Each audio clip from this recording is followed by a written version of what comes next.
L'anxiété n'est pas ton ennemi. Elle ne cherche pas à te détruire. Elle cherche à te prévenir. Le problème n'a jamais été la peur. Le problème, c'est la façon dont tu lui réponds. Tu réagis. Tu fuis. Tu luttes contre ce que tu devrais comprendre. Un stratège n'élimine pas la menace. Il l'analyse. Il l'utilise. Il la transforme en avantage. Dans cet audiobook, tu ne vas pas te calmer. Tu vas reprendre le contrôle. Parce que tu as toujours eu le choix. Et aujourd'hui, tu vas apprendre à l'exercer. Chapitre 1. Tu n'as pas un problème d'anxiété, tu as un problème de stratégie. Arrêtons immédiatement le mensonge. Tu n'es pas cassé. Tu n'es pas faible. Tu n'es pas défaillant. L'anxiété n'est pas une erreur de fabrication. C'est une réponse biologique normale. Un système d'alarme. Un signal. Ton cerveau fait exactement ce pourquoi il a été conçu. Détecter une menace, réelle ou perçue, et te préparer à agir. Le problème n'est donc pas la peur. Le problème, c'est ce que tu fais quand elle apparaît. Ce n'est pas la peur le problème. C'est l'absence de stratégie. Répète-le. Encore. Ce n'est pas la peur le problème. C'est l'absence de stratégie. Regarde autour de toi. 2 personnes. La même situation. La même incertitude. La même pression. L'une panique. Elle se fige. Elle évite. Elle rumine. Elle s'épuise. L'autre ressent la peur aussi. Exactement la même montée d'adrénaline. Le même cœur qui accélère. Les mêmes pensées intrusives. Mais elle agit. Elle structure. Elle avance. La différence n'est pas émotionnelle. Elle est stratégique. C'est ici que tout bascule. Parce que tant que tu crois que ton problème est l'anxiété, tu cherches à la supprimer, à la faire taire, à la combattre. Erreur. Ce que tu combats te contrôle. Ce que tu refuses de comprendre te domine. Déteste the key. Un stratège ne se plaint pas de l'alarme. Il se demande pourquoi elle sonne et quoi faire ensuite. Toi, tu fais l'inverse. Tu paniques à cause de la panique. Tu stresses à propos du stress. Tu ajoutes une couche de peur à la peur. Résultat, un cercle fermé, auto-alimenté, épuisant, et surtout inutile. You have a choice. Soit tu continues à interpréter l'anxiété comme une preuve que quelque chose ne va pas chez toi. Soit tu commences à la voir comme une information. Ce n'est pas une émotion à éradiquer. C'est un signal à lire. Mais pour lire un signal, il faut une stratégie. Pas une réaction automatique. La majorité des gens réagissent. Très peu répondent. Réagir, c'est fuir, éviter, se distraire, suranalyser. Répondre, c'est observer, ralentir, décider. It's not about flow, it's about discipline. Ce n'est pas un défaut de caractère. C'est un manque de structure mentale. Et ça se construit. Prenons un exemple simple. Une prise de parole. Un entretien. Une décision importante. Même peur. Même montée d'angoisse. La personne sans stratégie se dit « Je ne devrais pas ressentir ça. Quelque chose cloche. Je vais échouer. » Elle interprète la peur comme une condamnation. La personne avec une stratégie se dit « Mon système nerveux s'active. C'est normal. » Quelle est la prochaine action claire? Même peur. Lecture différente. Résultat différent. Tu vois maintenant, l'anxiété n'est pas le problème. L'interprétation l'est. L'absence de plan l'est. Et plus tu évites, plus ton cerveau apprend une chose dangereuse. Cette situation est vraiment une menace. Alors il sonne plus fort la prochaine fois. Plus tôt. Plus longtemps. Ce n'est pas une punition. C'est de la biologie. Ton cerveau apprend par répétition. Si tu fuis, il renforce la peur. Si tu structures, il s'apaise. You don't need their permission. Tu n'as besoin de l'approbation de personne pour changer ta façon de répondre. Pas d'un thérapeute. Pas d'un livre de plus. Pas d'un moment parfait. Tu as besoin d'un cadre. La stratégie commence par une règle simple. La peur n'est pas un ordre. Ce n'est pas parce que tu la ressens que tu dois obéir. Ce n'est pas parce qu'elle crie que tu dois t'arrêter. Ressentir n'est pas décidé. Répète-le. Ressentir n'est pas décidé. À partir d'aujourd'hui, tu ne te demandes plus « Comment ne plus être anxieux ?» Tu te demandes « Quelle est la prochaine action stratégique, même petite, même inconfortable ?» Parce que l'action structurée calme plus que toutes les tentatives de contrôle émotionnel. Encore une fois, it's not about flow, it's about discipline. Discipline de lecture interne. Discipline de réponse. Discipline d'action. Ce chapitre n'est pas là pour te rassurer. Il est là pour te repositionner. Tu n'es pas une victime de ton anxiété. Tu es un stratège sans méthode, pour l'instant. Et ça change maintenant. You have a choice. Continuer à réagir comme avant. Ou apprendre à répondre autrement. Ce livre ne va pas supprimer la peur. Il va t'apprendre à diriger avec elle. Parce que le calme n'est pas toujours disponible. Mais la stratégie, si. Et maintenant que tu comprends que ton problème n'est pas l'anxiété mais l'absence de stratégie, il est temps de voir pourquoi ton esprit s'emballe autant quand rien n'est structuré. Tu as compris la base. Maintenant, allons plus loin. Chapitre 2. L'anxiété apparaît quand ton esprit n'a plus de plan. Ton cerveau déteste le vide. Il déteste l'incertitude non structurée. Il déteste ne pas savoir quoi faire ensuite. Et quand il ne sait pas, il panique. Pas parce qu'il est faible. Pas parce qu'il est défaillant. Mais parce qu'il est conçu pour anticiper. L'anxiété apparaît exactement à cet endroit-là. Quand il n'y a plus de direction claire. Quand il n'y a plus de plan. Répète-le maintenant. Là où il n'y a pas de clarté, la peur s'installe. Encore. Là où il n'y a pas de clarté, la peur s'installe. Tu crois que ton anxiété vient d'un événement, d'une situation, d'un passé. C'est faux. Elle vient de ce moment précis où ton esprit se demande « et maintenant ?» et n'a aucune réponse. Quand tu ne sais pas quoi faire, ton cerveau fait ce qu'il sait faire de mieux. Il imagine le pire. Il scanne les menaces. Il amplifie. Pas pour te nuire. Pour te protéger. Mais sans plan, cette protection devient une prison. Regarde ta vie honnêtement. Quand est-ce que ton anxiété est la plus forte? Quand tout est clair? Ou quand tout est flou? Quand tu sais exactement ce que tu dois faire aujourd'hui? Ou quand tu repousses, hésites, évites, reportes? Tu connais déjà la réponse. L'anxiété explose dans les zones grises. Dans les « je ne sais pas ». Dans les « on verra ». Dans les « plus tard ». Parce que pour ton cerveau, plus tard n'est pas une option. C'est une menace ouverte. You have a choice. Tu peux continuer à vivre sans structure mentale. Ou tu peux décider de reprendre le contrôle par la clarté. That is the key. Un esprit sans plan devient un esprit anxieux. Un esprit avec un plan devient un esprit calme, même sous pression. Ce n'est pas magique. C'est mécanique. Quand tu n'as pas de plan, l'anxiété prend le commandement. Elle devient la voix la plus forte. Parce qu'elle est la seule à proposer quelque chose, éviter. Éviter l'inconfort. Éviter le risque. Éviter l'action. Et plus tu évites, plus le flou s'agrandit. Plus le flou s'agrandit, plus la peur s'installe. Cercle fermé. Prenons un exemple concret. Un projet que tu repousses depuis des semaines. Des mois. Tu dis que ça t'angoisse. En réalité, ce qui t'angoisse, ce n'est pas le projet. C'est l'absence de première étape claire. Ton cerveau se retrouve face à une masse informe. Trop grande. Trop vague. Alors il déclenche l'alarme. Pas parce que c'est dangereux, mais parce que ce n'est pas découpé. Là où il n'y a pas de clarté, la peur s'installe. Un stratège ne demande pas « est-ce que je me sens prêt ?» Il demande « quelle est la prochaine action précise ?» Une seule, claire, mesurable. Et immédiatement, quelque chose change. La pression baisse. La respiration ralentit. Le mental s'apaise. Pourquoi? Parce que ton cerveau adore les plans, même imparfaits. Il préfère une mauvaise carte. À aucune carte. It's not about flow, it's about discipline. Discipline de clarification. Discipline de découpage. Discipline de décision. La majorité des gens attendent de se sentir mieux pour structurer. Erreur. La structure vient avant le calme. Toujours. Tu ne structures pas parce que tu vas bien.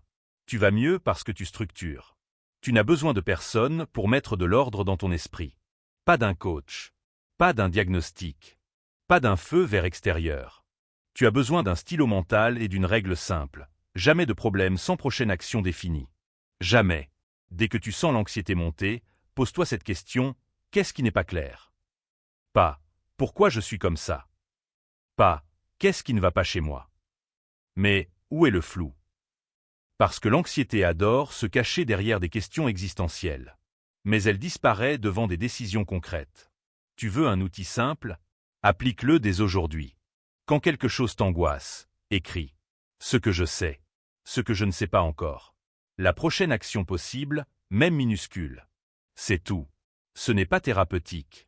C'est stratégique. Et ça fonctionne parce que ton cerveau comprend une chose essentielle. Il y a un plan. Même imparfait. Même lent. Répète-le encore une fois. Là où il n'y a pas de clarté, la peur s'installe. Tu ne dois pas éliminer l'incertitude. C'est impossible. Tu dois la structurer. Un plan n'enlève pas le risque. Il enlève le chaos. Et le chaos est le carburant numéro 1 de l'anxiété. You have a choice. Continuer à vivre dans le flou en espérant que ça passe.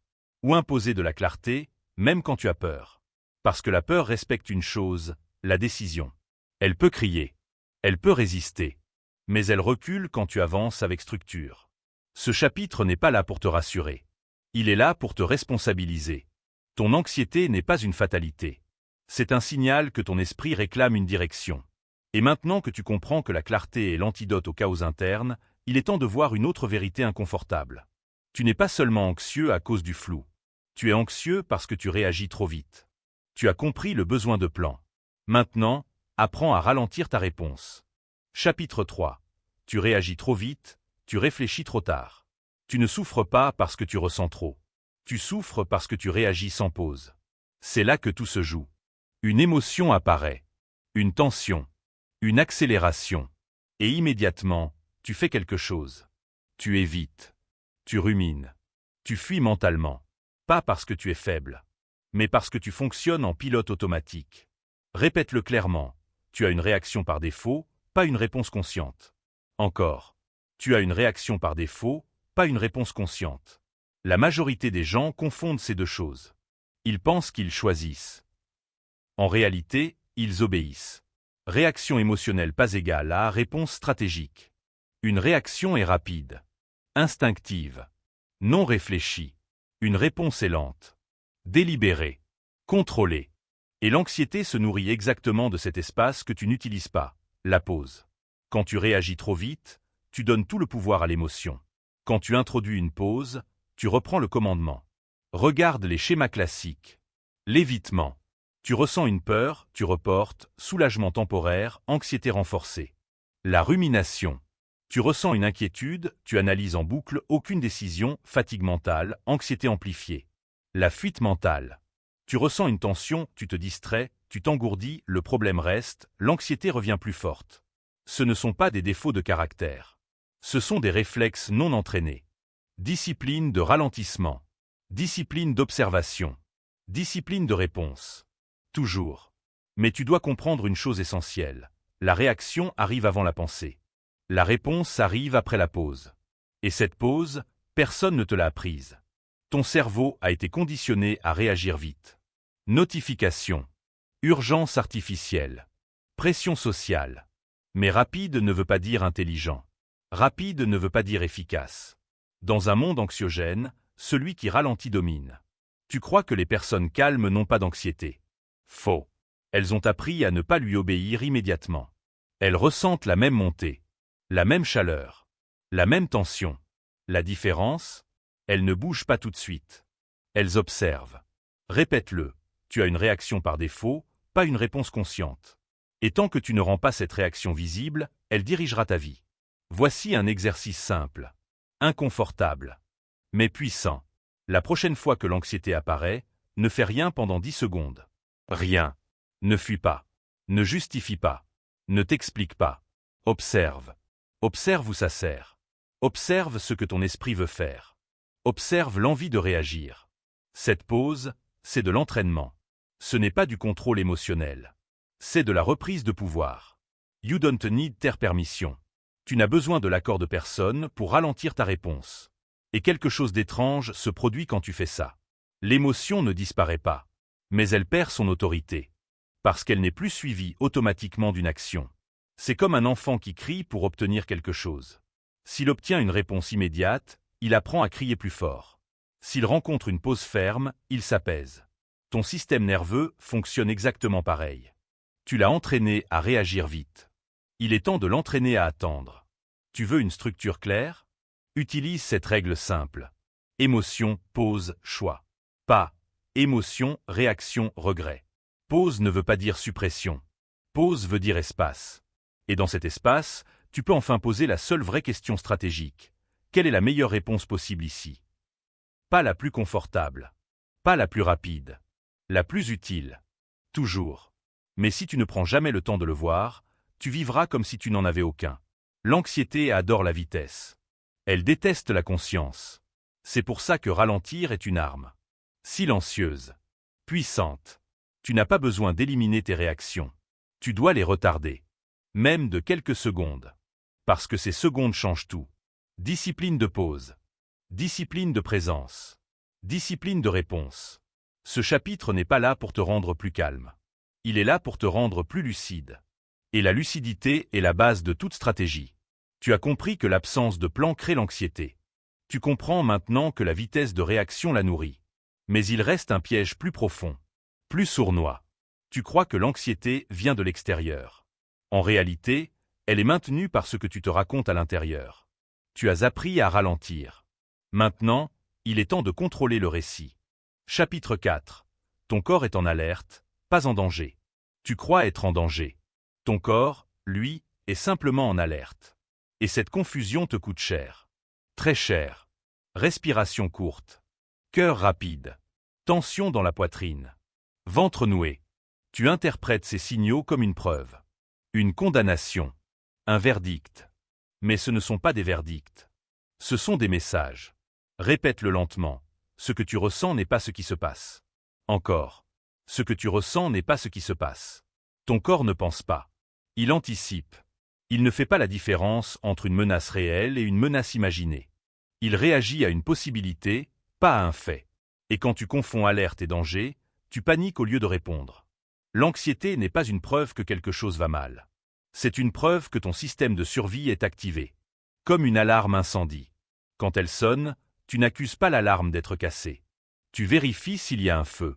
Mais toi, tu fais l'inverse. Tu entends l'alarme. Et tu conclus immédiatement, je suis en danger. Erreur stratégique. Discipline d'interprétation. Discipline de lecture du corps. Ton cœur qui bat vite ne dit pas « tu vas mourir ». Il dit « je suis prêt ». Ta respiration courte ne dit pas « tu perds le contrôle ». Elle dit « je me mobilise ». La tension musculaire ne dit pas « tu es faible ». Elle dit « je me prépare à l'action ». Mais si tu interprètes chaque signal comme une menace, tu restes figé. Et un corps figé en alerte devient anxieux. Toujours. Tu peux continuer à croire que ton corps te trahit. Ou tu peux comprendre qu'il essaie de te protéger. Sans finesse. Sans nuance. Mais avec puissance. La plupart des gens aggravent leur anxiété en ajoutant une peur secondaire. La peur de la peur. Et si ça empirait? Et si je perdais le contrôle? Et si les autres le voyaient? Ce n'est plus l'alerte le problème. C'est ton interprétation. Ce que tu ressens n'est pas ce qui se passe. Répète-le. Le corps en alerte n'est pas un ennemi. C'est un signal brut. Et un signal brut a besoin d'un stratège. Pas d'un juge. Voici ce que font les personnes entraînées. Quand l'alerte monte, elles ne cherchent pas à la faire disparaître. Elles la nomment. Mon corps est activé. Pas, je suis en danger. Ce simple changement de langage change la trajectoire. Parce que le cerveau suit les mots que tu utilises. Si tu dis danger, il panique. Si tu dis activation, il observe. Personne ne viendra te valider. C'est une décision interne. Deuxième discipline, la respiration stratégique. Pas pour te calmer. Pour reprendre le rythme. Quand tu respires lentement, tu envoies un message clair au système nerveux, pas d'urgence immédiate. Pas de lutte. Pas de fuite. Juste présence. Inspire lentement. Expire plus longtemps que l'inspiration. Ce n'est pas un rituel spirituel. C'est de la biologie appliquée. Troisième discipline, l'ancrage musculaire. Quand tu es anxieux, ton corps flotte. Il cherche une issue. Contracte volontairement certains muscles. Les pieds. Les cuisses. Les épaules. Tu dis à ton corps, je suis ici. Ce n'est pas magique.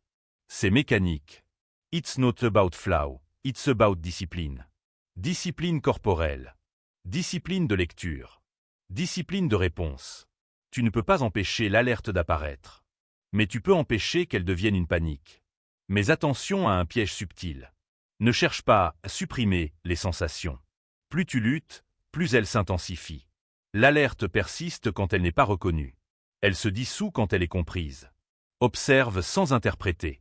Ressens sans dramatiser. Ce que tu ressens n'est pas ce qui se passe. Encore.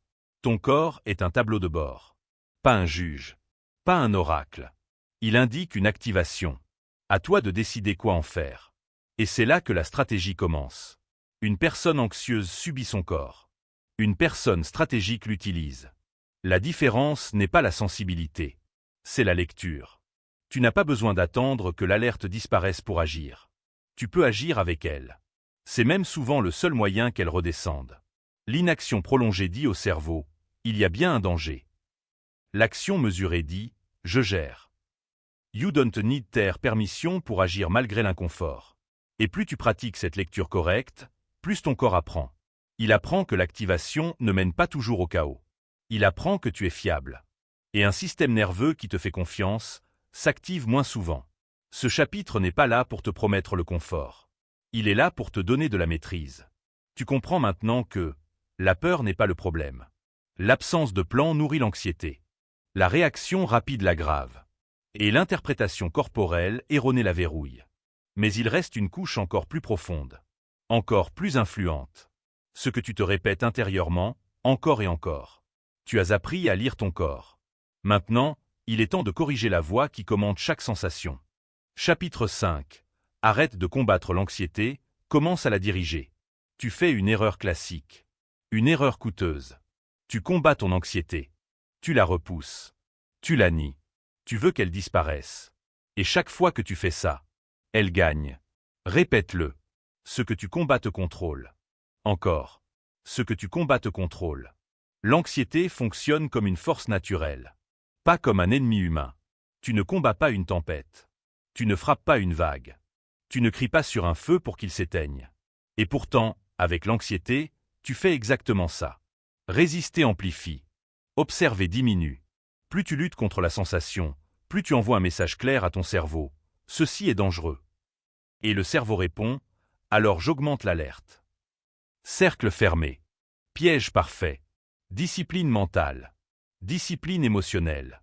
Discipline stratégique. Tu n'as pas besoin de supprimer l'anxiété. Tu dois apprendre à la diriger. Une tempête dirigée devient navigation. Une vague comprise devient mouvement. Un feu privé d'oxygène s'éteint seul. L'anxiété fonctionne pareil. Elle se nourrit de résistance. Elle meurt d'observation.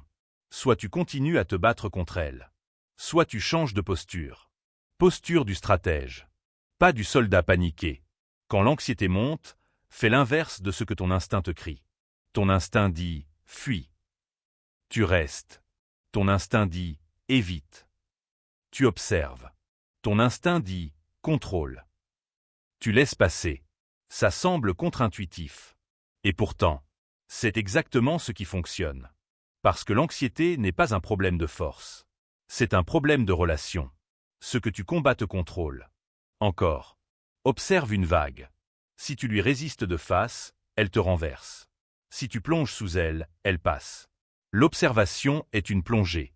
La résistance est un mur. Concrètement, voilà ce que tu fais. Étape 1, tu nommes sans juger. Une montée d'anxiété est là. Pas, c'est horrible. Pas, je dois m'en débarrasser. Juste un constat. Comme un météorologue. Pas comme une victime. Étape 2, tu laisses la sensation évoluer.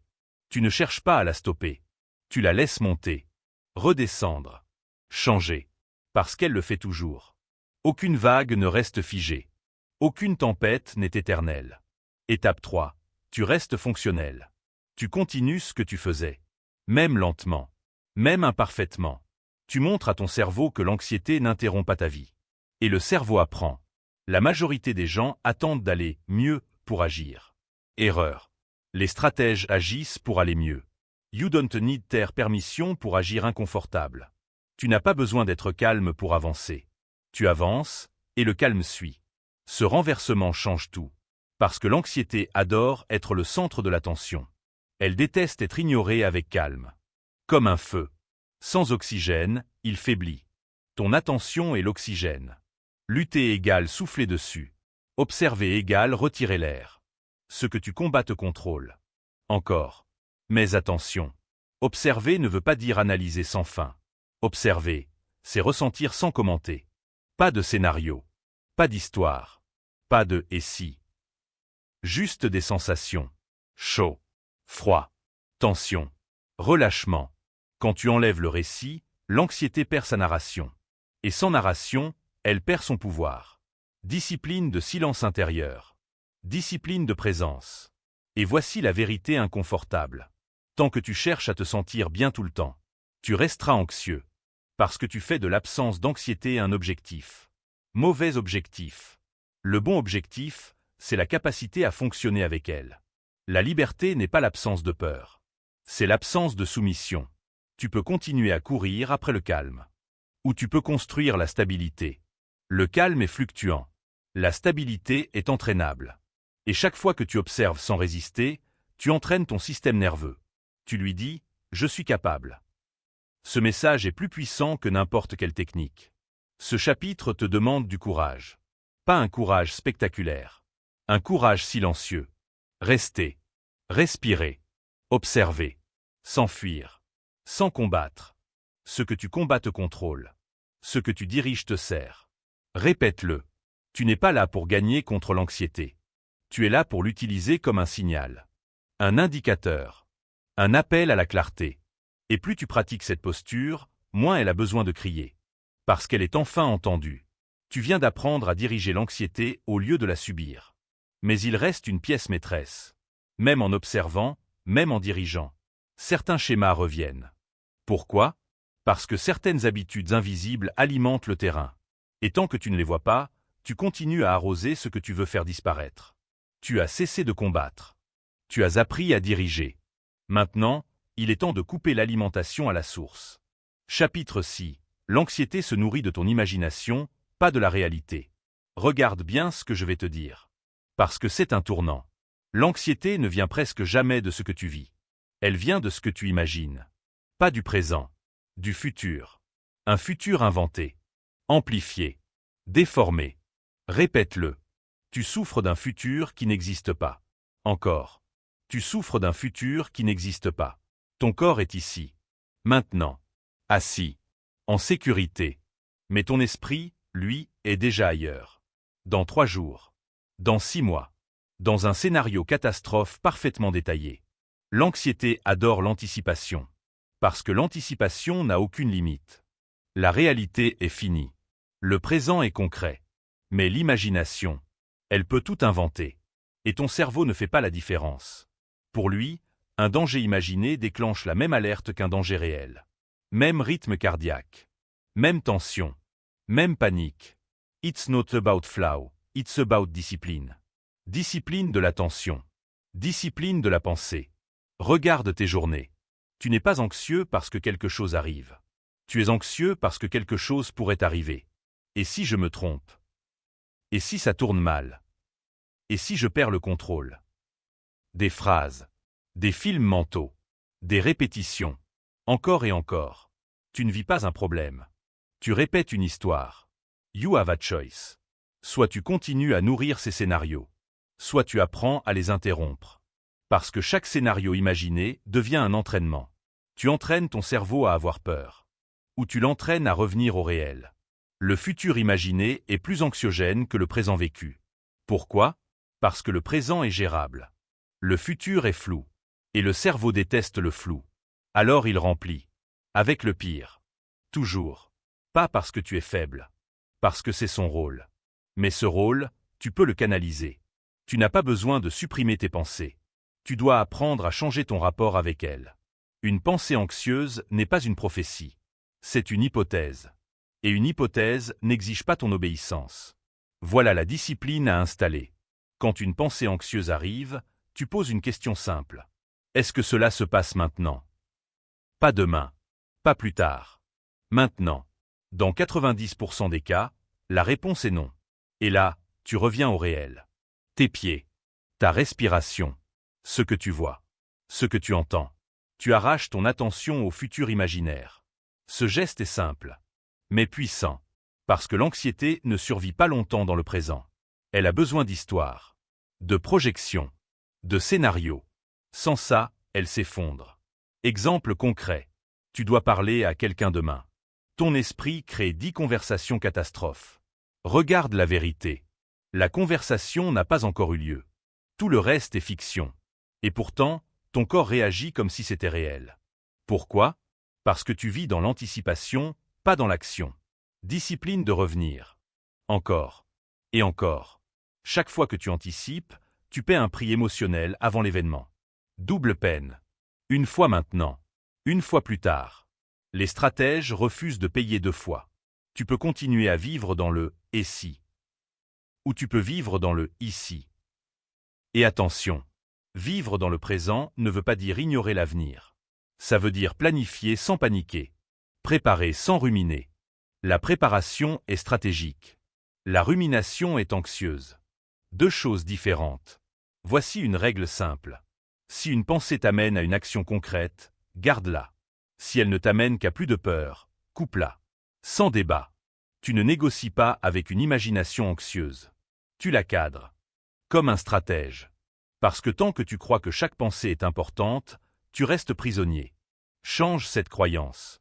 Une pensée est un bruit mental. Pas un ordre. Répète-le. Tu souffres d'un futur qui n'existe pas. Et chaque fois que tu reviens au présent, tu récupères une partie de ton pouvoir. Petit à petit. Invisible au début.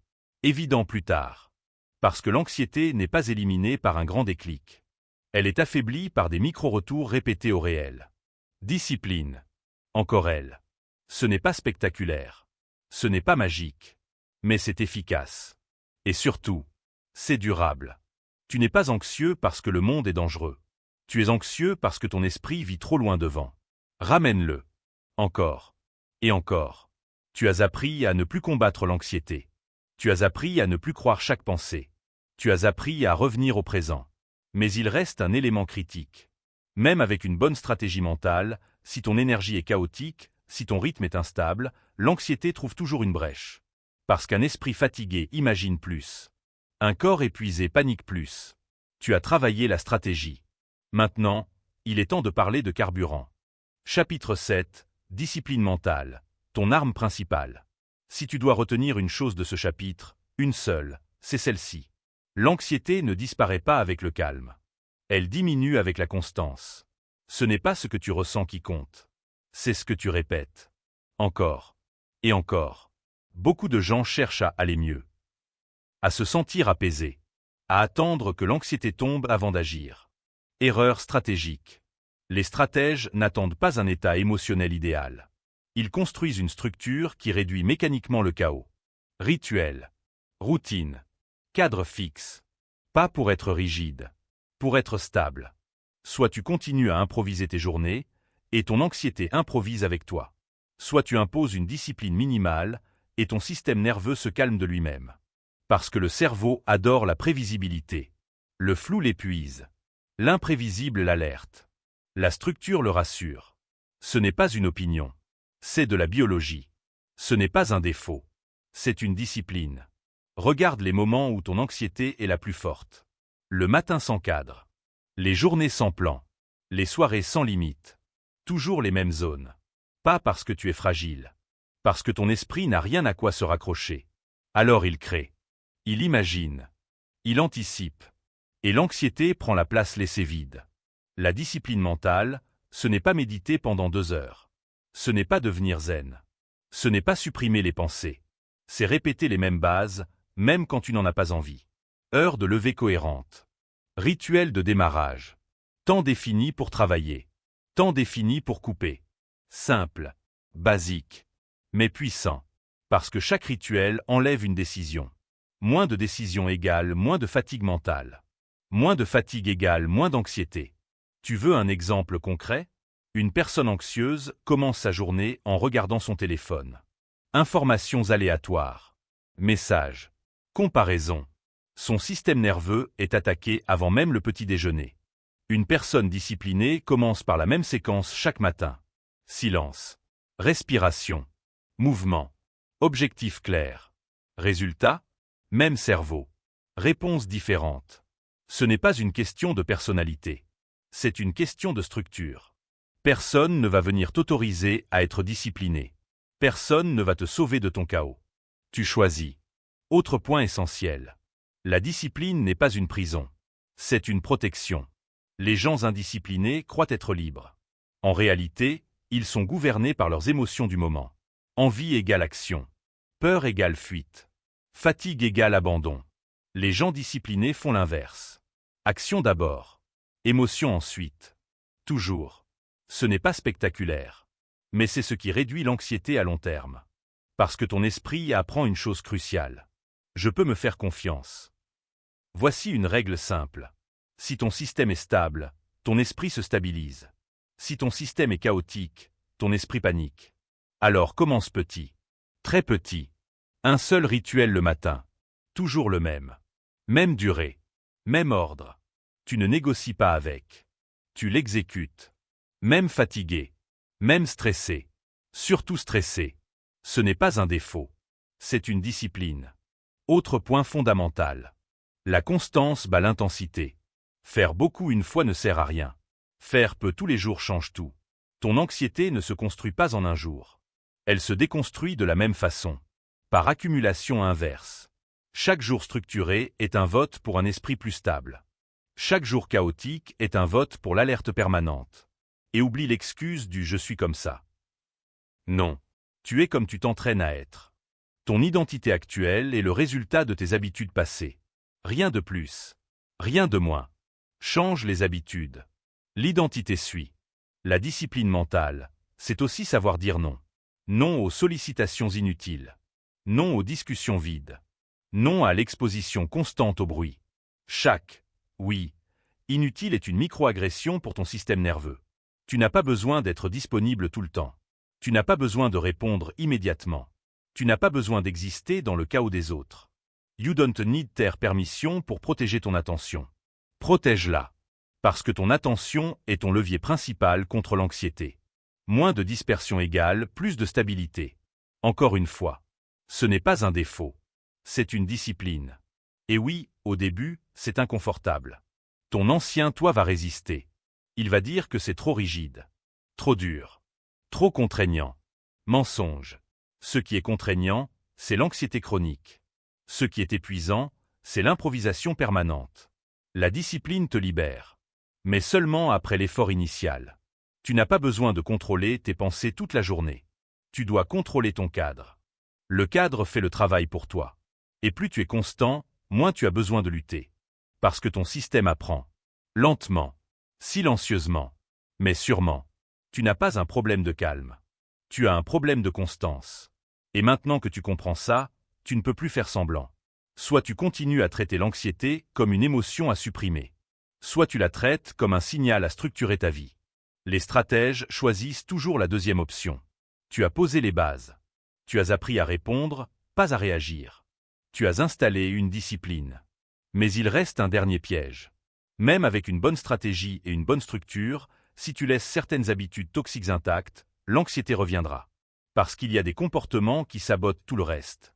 C'est ce que nous allons voir maintenant. Chapitre 8. L'anxiété disparaît quand tu passes à l'action ciblée.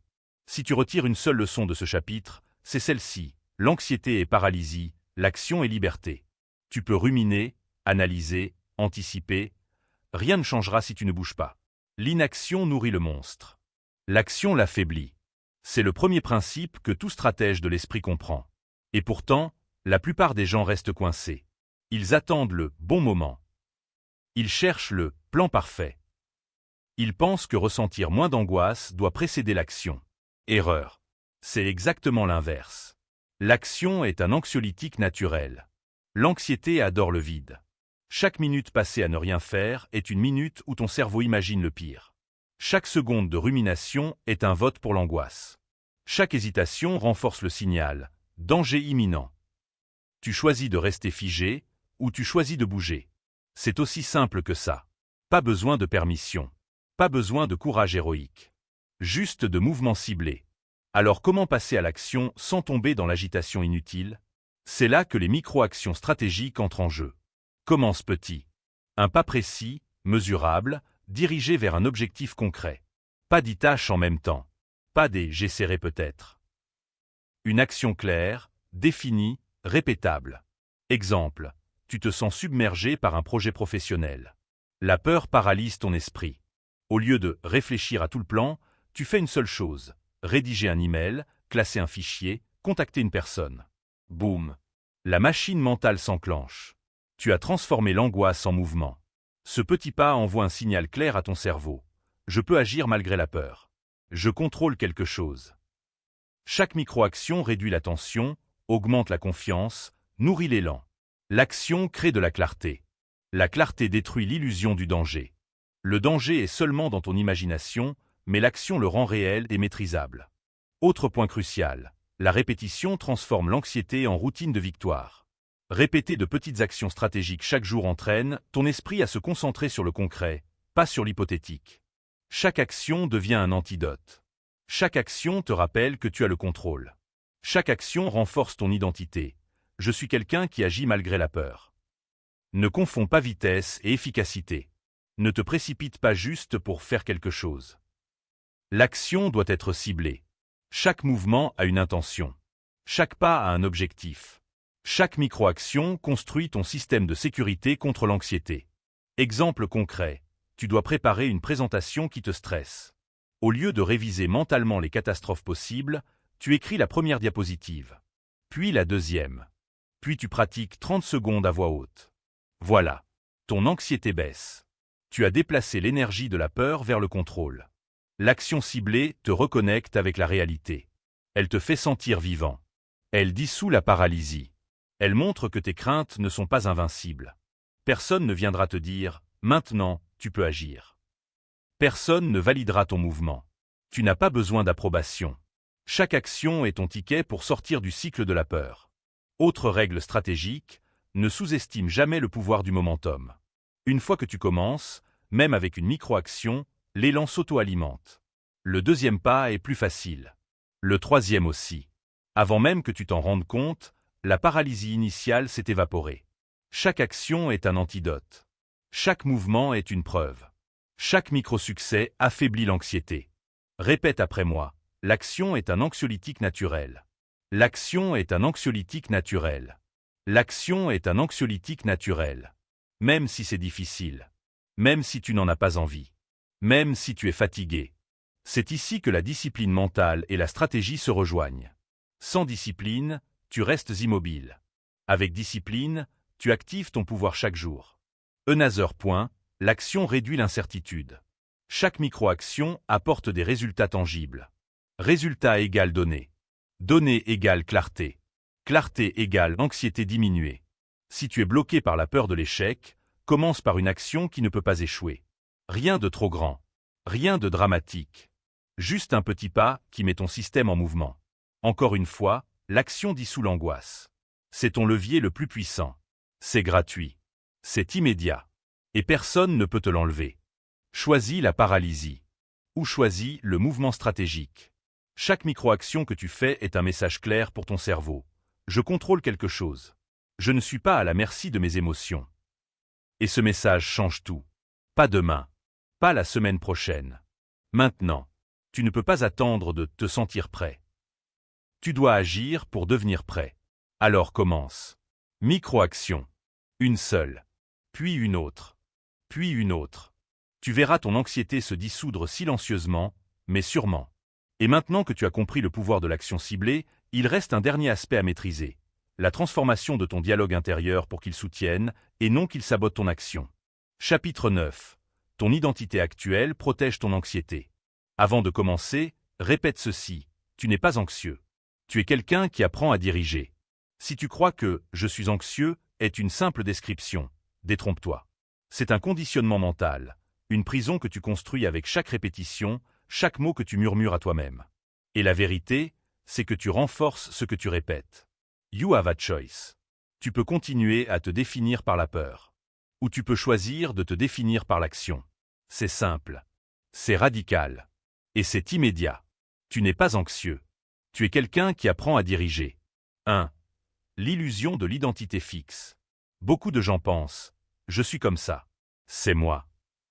Ils s'autodéfinissent par leurs symptômes, anxiété, stress, panique. Résultat, ils reproduisent ces schémas chaque jour, presque mécaniquement. Mais voici la vérité, l'identité n'est pas fixe. Elle est construite par tes choix, pas par tes réactions. Chaque fois que tu dis « je suis anxieux », tu renforces ton réseau de peur dans ton cerveau. Chaque fois que tu dis « je peux agir malgré la peur », Tu reprogrammes ton système. La langue que tu utilises avec toi-même n'est pas neutre. Elle façonne ton cerveau, ton corps et ton comportement. You have a choice. Tu peux parler comme une victime. Ou tu peux parler comme un stratège. C'est toi qui décides. 2. L'anxiété est un habit, pas une essence. L'anxiété fonctionne comme un vieux pull confortable.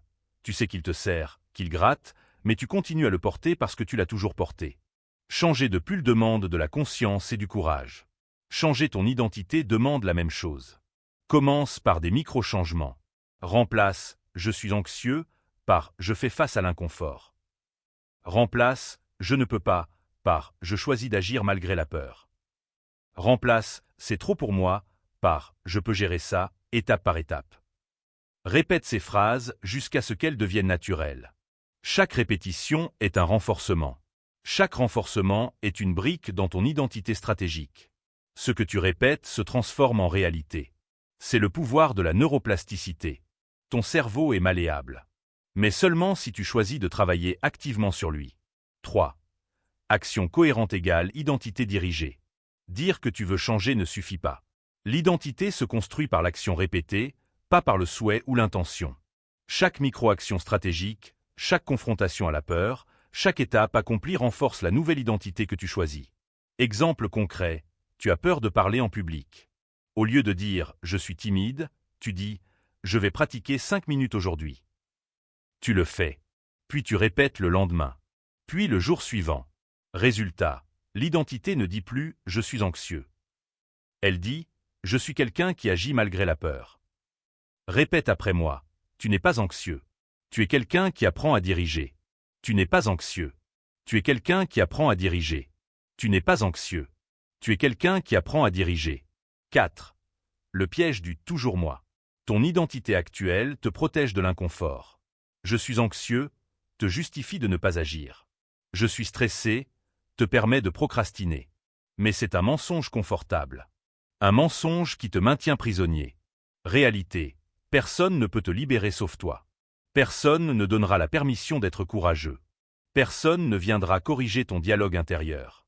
C'est ton rôle de stratège. Ton rôle de pilote. Ton rôle de constructeur de ton identité. 5. La discipline de l'identité stratégique.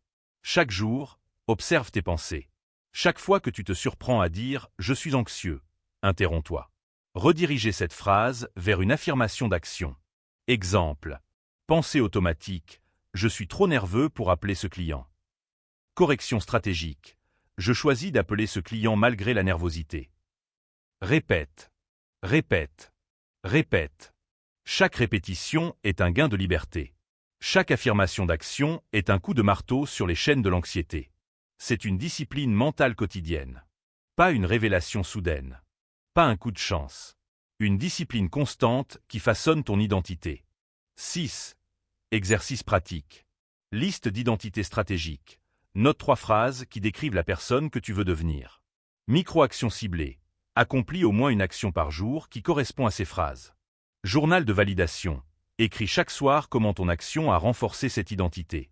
Chaque exercice est un pas vers la liberté. Chaque pas renforce la nouvelle identité. Tu peux rester celui qui est anxieux. Ou tu peux devenir celui qui agit, qui dirige, qui transforme la peur en mouvement stratégique.